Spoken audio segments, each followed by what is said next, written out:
This is a little rough. I would probably use something softer like this guy, because your natural nails aren't going to be as thick as a tip.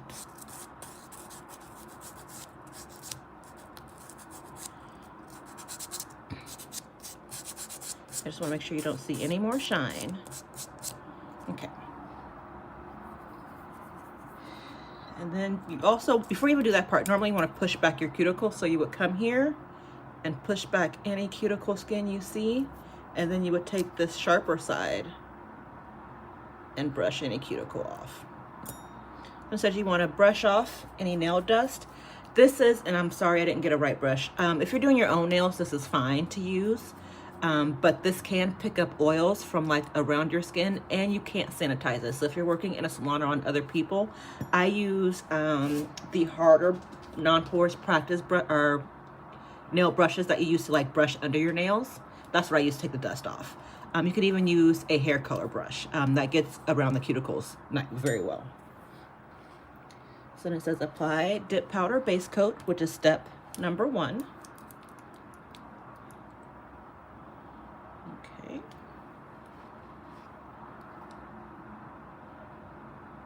So it's important when you're working on the people that you want to tilt the nail down so that product doesn't flood the cuticle.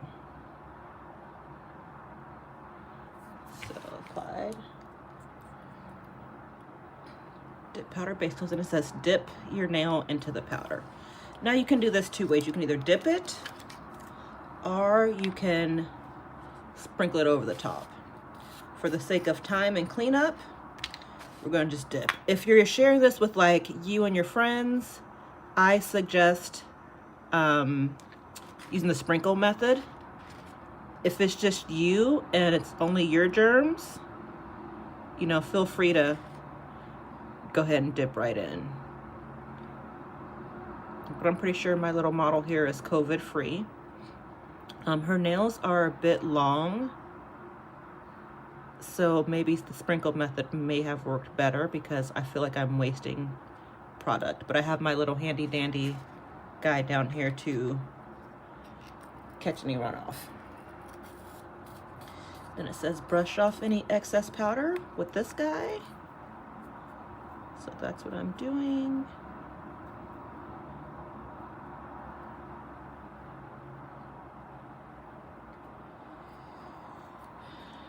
This is apply activator and dry for 60 seconds.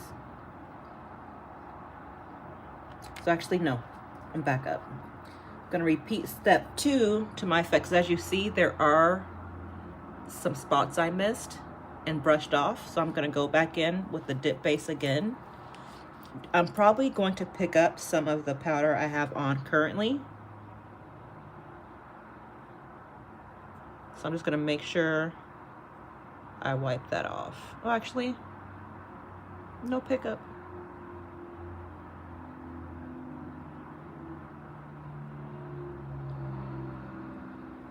But just for safety's sake, I'm gonna wipe it off just to be sure, because you don't want to contaminate this product. It's probably a good idea between these coats to use step 4, which is the brush saver, to go in and clean off any gunk that you see on it. Okay. So now we're gonna try just the shake method. Oop.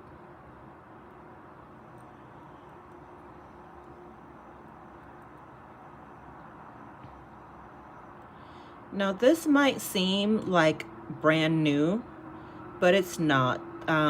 Dip application was started by a company out of Sacramento, California, where I used to live, called Back Scratchers. And they have a whole dip acrylic application system. But theirs is used more for like actually building a full nail, not just like polish. So I'm brushing off all the excess. Looks fairly nice. I'm gonna go in with step 2, which is the activator.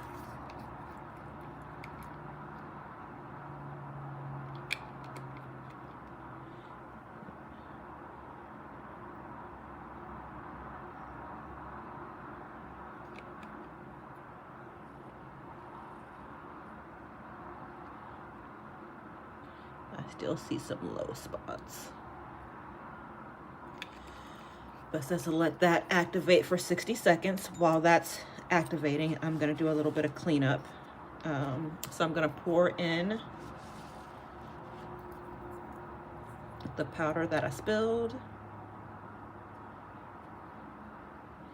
Once again, I'm not using this on clients or anyone else. This is just for me and my little manicure dolly here. I had to get her because I do so many reviews and I've been trying everything out on myself, and I've been using so many different systems that like my nails, like it's just, I'm getting a lot of dry skin underneath, so I need to protect my skin. So I busted out Dolly, which is a throwback from my beauty school days. Maybe I will name her Dolly. That works.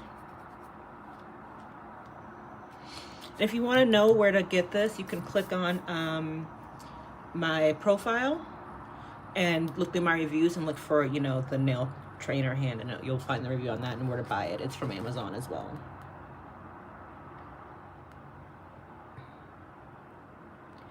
Okay. Probably hasn't been exactly 60 seconds, but it's been a while. Now, the picture on this shows filing it with this file. This is going to take, I know people, especially new nail tech people learning, are very heavy-handed with their file. I suggest using this little guy. I probably don't have too many bumps, and I don't. It feels pretty smooth.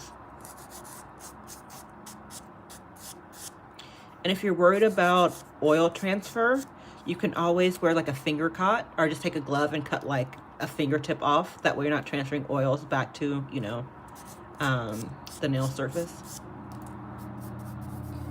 And then it says apply a top coat, which is step 3, and wait for it to dry completely, air dry completely, which is about 60 to 120 seconds. So that's about 2 minutes.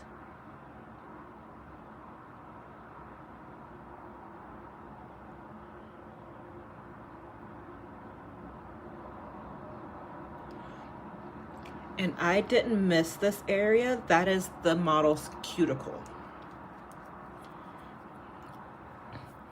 So this is going to be a long wait for us because we're just doing one nail. But if you're doing a full set, by the time you get to like the last nail, that should be a minute. Or the very last nail should be a minute, so it should be almost dry. But when in doubt, always time. Now that I'm all sparkly. Sorry. My mister just got up. But yeah. But we're just waiting on it to dry. There's some low spots, but that's to be expected when you're starting out. What you could do, like if you notice that happens again, just go back in before you do the activator. Go back in and go over those sides. I don't know if I'm completely sold on dip powder, but I figured I would try it out for the masses. It seems to be the newest thing. Is it easier than gel? Can be. I guess it just depends on personal preference. I prefer gel polish just because, you know, I'm hard on my hands. I refuse to wear gloves for anything. I own a plant shop, so I'm always in dirt.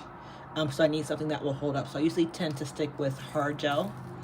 That's kind of solvent resistant. Even when I do wear gel polish, I do a hard gel top coat, so like it stays put. These are soft gel tips that I've had on for about maybe, I want to say 8-9 days.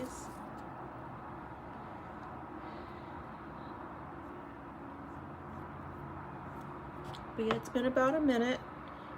It's fairly smooth. As you can see, application wasn't super bad. It has a few lumps, but you could smooth them out more, but it's important. So the only thing that I would adjust on the instructions is I would not use this file on your nails. It's 180 grit. That's the grit you use for like nail tips, plastic tips, not natural nails. That's a little bit too rough. You want to use like maybe 200 to 220, 240 on your natural nails. I would use this. This is rough enough. It has two sides. This is a bit rougher side. This is a smoother side. So I would use the rougher side to kind of prep for step one to file and clean your natural nails. And I would use the smoother side to smooth out any rough areas. Okay, hope that helps.